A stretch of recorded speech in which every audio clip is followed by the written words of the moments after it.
Ladies and gentlemen, what's happening? Just the other day, I crossed the 1600 mark in rapid chess, and I'm going to show you the series of games that I played to get me there. And they're not all wins, unfortunately. D4. So for my first game, I had the black pieces against white, who played the Queen's Gambit. And it's kind of funny because I play the Queen's Gambit myself with white, but whenever I'm playing against it, I never really feel like I have much of a game plan. I don't know why. And honestly, this game was kind of mediocre. I ended up in like an unfavorable endgame where I was just down a pawn, and all in all, it was pretty uneventful until this happened.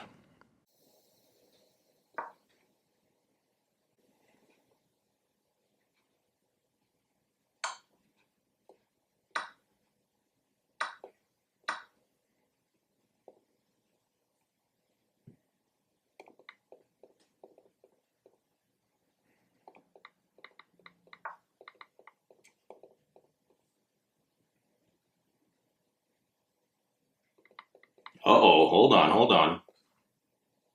How about that? Yes. There we go. Not my best game. Now, I'm not going to frame this game and show it to like my Tinder date, okay? But I mean, a tactic is a tactic, and a win is a win. We take them when we get them. But it only got me to 1599. Oh, I'm only $15.99. As for my second game, it did not go as planned. It was a fine game, I suppose, until a good old-fashioned mouse slip derailed me altogether. Oh no, fuck!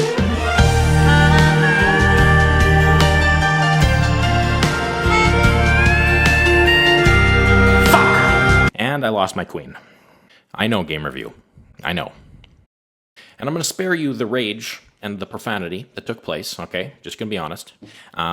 Although I did end up playing out the rest of the game for literally no reason other than because I was straight tilted.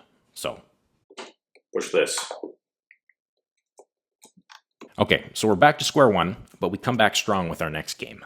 A nice little Queen's Gambit action. We both ended up fianchettoing our light-squared bishops.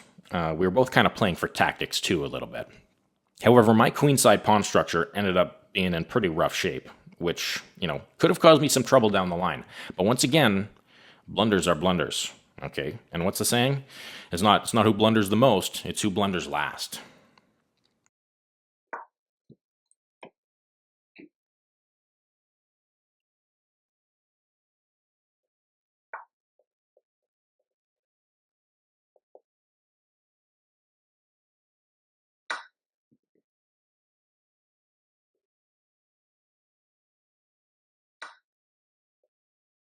Yes.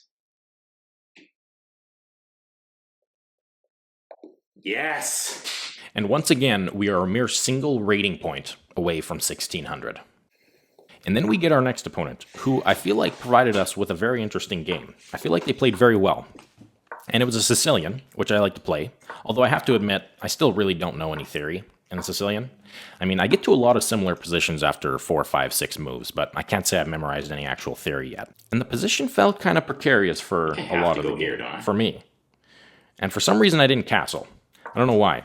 I think I was concerned about them creating an attack on my king side, especially with all the pieces that they had around there, which is why I decided to trade off that pair of knights there, so they didn't have as much firepower around my king. I don't know what he's planning on doing.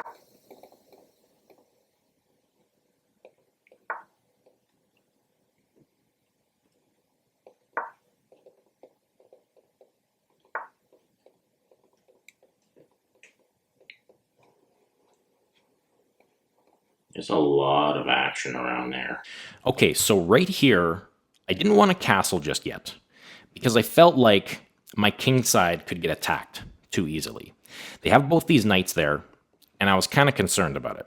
So I go here just to try to trade that set of knights. So that was my plan. We move pieces around a little bit, and right now, I don't feel like I'm really achieving a lot with my pieces, but that's just the way it is. So I get pushed back a little bit, and I decide to go to c7 with my bishop, instead of going back to g7. And I figured that, if I go to g7, this dark square diagonal could get shut down with their pawn somehow, And I felt like this, my bishop could get shut out of the game a little bit. And I figured, I didn't know for sure, but if I could get control over this dark square diagonal where their king is already exposed, that would be good for me. If their dark square bishop got eliminated somehow. So that was just my thinking. They push this pawn, and I totally ignore it. Now, yes, Stockfish says this is a mistake. It's not a blunder. It doesn't blunder material. The eval is still mostly equal. But what I was hoping for was to take this knight with my bishop, maybe even winning that pawn, and just exposing White's king a little bit more. That's what I was hoping for. Whether or not it was going to actually happen, I never knew. So they take that pawn, which I saw, and then I take back with the f-pawn, which is definitely a bad move. And I totally know that because for some reason I was still totally committed to not castling. I don't know why. Like right here, I could have totally taken with the d-pawn and then castled. That would have been a perfectly fine game plan, and my king would have been, mostly safe. But I take with the f-pawn and completely open up their rook, and I can't even castle long anymore because I already moved that rook. So that was definitely bad, and I know that. Anyway, they go here, and I block. So what I saw was that they could take my pawn here, and then I would take their bishop, and then yes, they could get my rook, but I take back with my bishop, and I would get both of the bishops, basically, for this rook and a pawn. And I was okay with that. I figured that, if I had both of these bishops on both of these diagonals, I could make something happen. They didn't do that, though. They went back. And then I moved my king up. And the only purpose of this move was literally just to protect this pawn, because that was hanging with the bishop.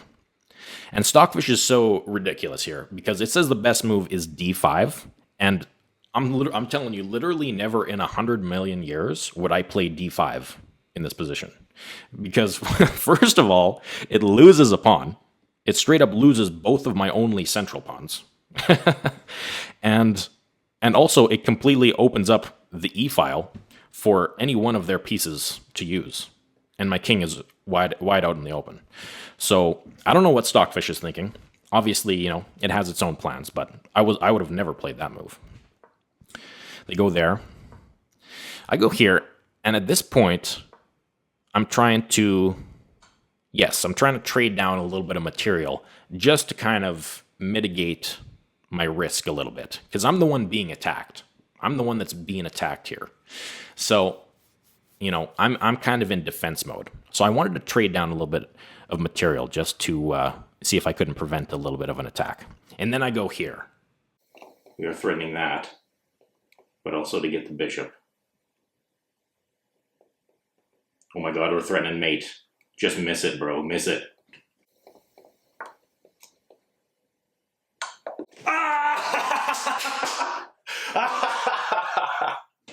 Oh, yes! Oh my god. Jeez. That was a tight game. I feel like I was losing, though. I feel like I was losing. And there we have it. Not my most accurate win, by any means. Not at all. But we defended when we had to defend. And we created an attack of our own. Our opponent failed to see it. And we took it home. There's plenty of improving left to do, though. And I want to make my way to 1800 as best as I can. And then we'll see where we can get from there.